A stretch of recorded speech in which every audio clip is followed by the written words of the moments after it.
35 লক্ষ টাকার জামা এটা, বুঝছো? এখন আবার একটু ছিঁড়া, দেখাও দেখাও দেখাও। 35 লাখ টাকার জামা ছেঁড়া। আমি এখন এই 35 লাখ টাকার জামাটা পরে দেখব। আর এখন দেখাই যারা বিলিয়নার মিলিয়নার তারা রাতে কি পরে ঘুমায়। লন্ডন ইতিহাস, ঐতিহ্য আর মহাবৈষম্যের এক শহর। লন্ডন হচ্ছে পৃথিবীর বিভিন্ন জায়গার ফুড, কালচার আর লাইফস্টাইলের একটা ইন্টারেস্টিং মেল্টিং পট। সিনটা আরো আছে ভিতরে। এখন আমরা যে জায়গাটাতে এসেছি এটা হচ্ছে নাইটস ব্রিজ। এখানে আছে হ্যারোডস। হ্যারোডস হচ্ছে ইউকের one of the most luxurious আর এক্সপেন্সিভ ডিপার্টমেন্টাল স্টোর। এখানে সব ব্র্যান্ডের একদম লেটেস্ট কালেকশন পাওয়া যায়। এখানে গুচি, শ্যানেল, প্রাডা থেকে শুরু করে ফেন্ডি, ভ্যালেন্টিনো, বালমেইন সব ব্র্যান্ডই আছে। এটা হচ্ছে প্রাডার শোরুমে আমরা এখন আছি। আর এখন দেখাই যারা বিলিয়নার মিলিয়নার তারা রাতে কি পরে ঘুমায়। এই যে প্রাডার পাজামা, এটার প্রাইস দেখি।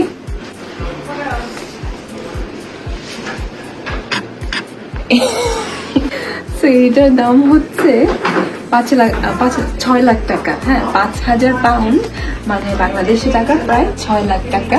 এটা হচ্ছে রাতে পরে ঘুমানোর জামা। এই যে প্লাস্টিকের লাগানো, এটার দাম হচ্ছে মাত্র 15 লাখ টাকা মাত্র। এই যে এখানে আছে 13,000 পাউন্ড, বুঝছো? মাত্র 15 লাখ টাকা এটার দাম। এখন হচ্ছে আমরা ভ্যালেন্টিনোতে, এবং ওদের এইখানে যে কালেকশনটা আছে সাদা কালারের, এগুলো হচ্ছে সবচেয়ে এক্সপেন্সিভ কালেকশন। যেমন এই যে এই ড্রেসটা যে এখানে আছে, এই ড্রেসটার দাম হচ্ছে, এখান থেকে দেখা যাচ্ছে, এই ড্রেসটার দাম হচ্ছে 23,000 পাউন্ড। হ্যাঁ, মানে বাংলাদেশি টাকার 25 লক্ষ টাকা এইটা। আর এগুলো সব এরকমই দেখতে সুন্দর, বাট 25 লক্ষ টাকা এইটার প্রাইস, মানে ইনসেন। এই কাপড়টা এরকম করে আই থিঙ্ক বাংলাদেশে মশারি, হ্যাঁ, মানে নেট কাপড়ের, এবং খুব অনেক কাজ নাই কিন্তু একটু লাইট কাজের, পুরোটা ফুল বডি, 25 লক্ষ টাকা। একটু যদি দিয়ে আছে ফর ভ্যালেন্টিনো 8 লাখ টাকা। এই ড্রেসটা যে আছে ভ্যালেন্টিনোর, এটার দাম হচ্ছে 15 লাখ টাকা। খুব সিম্পল, শুধু এই যে কাপড় দিয়ে বানায় রাখছে। প্রিয়া বললো যে বাংলাদেশে দর্জিকে বললে গজ কাপড় দিয়ে সুন্দর করে এটা বানায় দিতে পারবে, বাট এখান থেকে কিনলে 15 লাখ টাকা লাগবে। কি ভ্যালেন্টিনোতে কাপড় কিনলে না? না, মশারি কাপড় তো এগুলো আমি পছন্দ হয় না। ওকে, আরেকটা স্টোরে, এইটার নাম হচ্ছে ফেন্ডি। এটা অনেক সুন্দর এবং ধরে এত সফট, এটা ধরে মনে হয় ঘুম এসে পড়তে পারবা। এই দোকানের সবচেয়ে দামি জ্যাকেটটা হচ্ছে, বা সবচেয়ে দামি আইটেম হচ্ছে এই যে জ্যাকেটটা, 35 লক্ষ টাকা, বাংলাদেশি টাকার 35 লক্ষ টাকা। আমি এখন এই 35 লাখ টাকা জামাটা পরে দেখবো। আমার ভয় লাগতেছে যদি কিছু পড়ে যায়, তারপরে গেলে টাকা। People who buy you will definitely resize, like, or is it this one thing? in the world. Only one in the world. So it's not made for you. No, it's not. Definitely not made for you. Exactly. এটা আমার সাইজের না, so Okay. এটা আমার friend বললো আমার সাইজের বলে আমরা অবশ্যই কিনে নিতাম। 35 লক্ষ টাকার জামা আমি জীবনে দেখিও নাই, পড়া তো দূরের কথা। ঠিক আছে, তো আজকে দেখলাম এন্ড পড়লাম। Yeah, sure. That's alright. Might as well. I think that one might fit you better.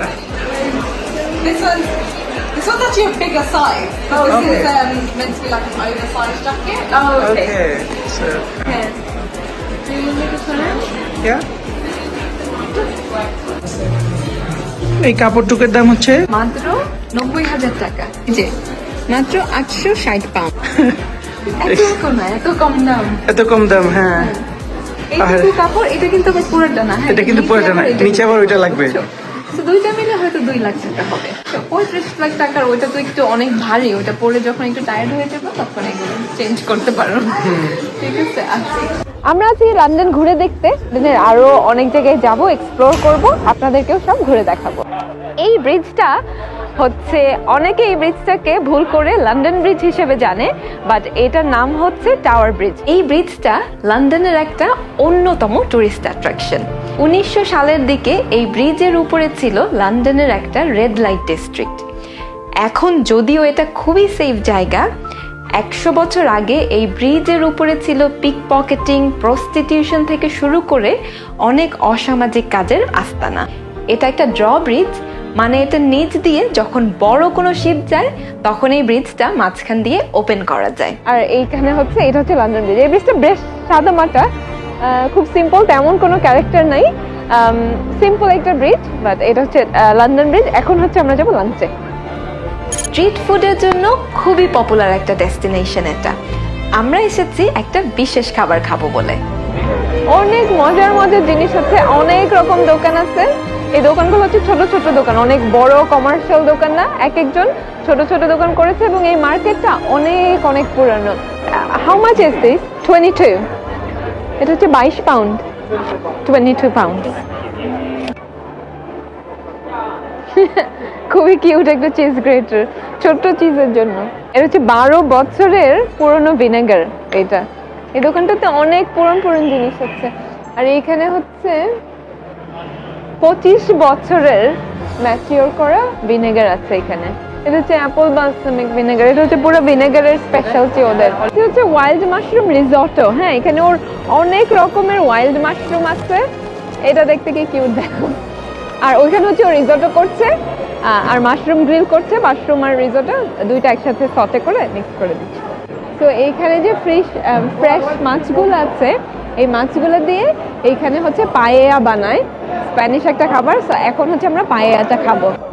এটা কেনার জন্য লম্বা লাইন থাকে আর খুবই তাড়াতাড়ি শেষ হয়ে যায়। বলা যায় এটা এখানকার হাজির বিরিয়ানির মতো। Thank you. আরেকটা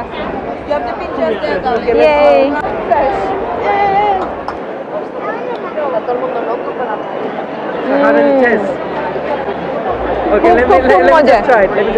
খুবই মজা। এটা আমরা খাচ্ছি হচ্ছে 12 মার্কেটের বোম্বা পায়েয়া থেকে প্রিয়ার রেকমেন্ডেশনে। এটা হচ্ছে খুব মজা। এটা ক্রিমি, স্পাইসি লেভেলটা একদম পারফেক্ট। ঠিক আছে, সুন্দর স্পাইসি আছে। আর সি ফুডের কম্বিনেশন এবং সি ফুডের অ্যামাউন্ট অনেকগুলো দিচ্ছে। দেখো, চিংড়ি মাছ দিচ্ছে 1টা, 2টা, 3টা, আরো আছে ভিতরে 4টা, আরো আছে, বুঝছো, 4-5টা আছে ভিতরে। বাঙালি ভাত আর মাছ পাইলে কত খুশি। One of the best, I think আমার one of the best paella I'm having. বারা মার্কেট থেকে ব্রিজ ক্রস করে আমরা এসেছি টাওয়ার অফ লন্ডনে। এখানে কোহিনুর ডায়মন্ডটা ডিসপ্লে করা হয়। অনেকেই হয়তো জানেন কোহিনুরটা আমাদের সাবকন্টিনেন্ট থেকে লুট করে আনা হয়েছে। সো এইখানে টাওয়ার অফ লন্ডনের চারপাশে ওরা খুব ইন্টারেস্টিং একটা কাজ করেছে। ওরা হচ্ছে টাওয়ারের চারপাশে ওয়াইল্ড ফ্লাওয়ার মেডো করেছে এবং এটা করার জন্য ওরা 200 লক্ষ বীজ বপন করেছিল মার্চ মাসের দিকে। এবং পুরো সামারে ইটস লুকিং রিয়েলি প্রিটি, কারণ টাওয়ারটা তো একদম কংক্রিটের, বাট এই ফ্লাওয়ার মেডোটা adds a different kind of character to it. So এই টাওয়ার অফ লন্ডনে টোটাল 32 জন পুরুষ আর মহিলা গার্ড আছে এবং এই গার্ডরা হচ্ছে 22 বছর প্রথমে আর্মড ফোর্সে সার্ভ করেছে, তারপরে এখানে এসে গার্ড হয়েছে। আরেকটা ইন্টারেস্টিং ফ্যাক্ট হচ্ছে এই গার্ডদের মধ্যে একজন থাকে, তার পুরো দায়িত্ব হচ্ছে এই টাওয়ারে কিছু কাক আছে, ওই কাকদের দেখাশোনা করা। কারণ ওদের একটা কুসংস্কার আছে, ওরা বিশ্বাস করে যে যদি এই কাকগুলোর ভালো মতো দেখাশোনা না হয়, কাকগুলো যদি না থাকে টাওয়ারে, তাহলে পুরো রাজত্বের পতন হবে। সো এটার জন্য পুরো একজন ডেডিকেটেড আছে, তাকে চাকরি দেওয়া হয়েছে এই কাকদের দেখাশোনা করতে। ব্রিটিশ রয়্যাল ফ্যামিলি এরকম আরো অনেক কুসংস্কারে বিশ্বাস করে। যেমন কোহিনুর ডায়মন্ড যে আছে, মনে করা হয় এটা রয়্যাল ফ্যামিলির পুরুষরা পড়লে রাজ্যের অমঙ্গল হবে। ইংল্যান্ডে এখন 2 ধরনের মানুষ আছে। এক ধরনের মানুষ হচ্ছে যারা এরকম লাইনে আছে রানীকে দেখার জন্য, আর দ্বিতীয় গ্রুপে হচ্ছে যারা এরকম লাইন ধরা মানুষদেরকে দেখে অবাক হচ্ছে বা খুব মজা পাচ্ছে। এবং এইখানে এরা লাইন ধরে আছে, অনেকে 24 ঘন্টা পর্যন্ত লাইন ধরে তারপর রানীকে দেখতে পাচ্ছে। লাইন খালি চলতেছে। আমার পেছনে যে টাওয়ারটা আছে এটাকে অনেকে বিগ বেন নামে জানেন, বাট এটার নাম কিন্তু বিগ বেন না। যে ঘড়িটা আছে এইটার নামও বিগ বেন না, বাট এটাকে বিগ বেন বলা হয় কারণ এটার মধ্যে অনেক বিগ একটা ঘন্টা আছে।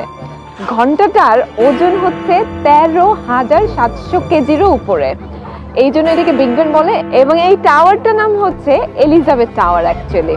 আজকে এখানে এত এত মানুষ কুইন এলিজাবেথের জন্যই তাকে রাখা হয়েছে এই পাশের বিল্ডিংয়েই। তো তাকে শ্রদ্ধা জানানোর জন্য অনেক মানুষ এসেছে এখানে, অনেক দেশের প্রাইম মিনিস্টার, কিং, কুইনসরা এসেছে, বাংলাদেশের মাননীয় প্রধানমন্ত্রী শেখ হাসিনাও এসেছে এখানে। আচ্ছা, অবাক করা একটা জিনিস হচ্ছে 2022 সালে এই সেপ্টেম্বর মাসে ইংল্যান্ডে অনেক কিছু হলো। যেমন ইংল্যান্ডের আগের প্রাইম মিনিস্টার বরিস জনসন সে পদত্যাগ করলো, তারপর নতুন একজন প্রাইম মিনিস্টারকে সিলেক্ট করা হলো, এরপর কুইন মারা গেল। কুইনকে দেখার জন্য প্রায় 2.5 লক্ষ মানুষ লন্ডনে লাইন ধরেছে। এত কিছু হলো, বাট এর মধ্যে একটা মিটিং, মিছিল, মারামারি, কাটাকাটি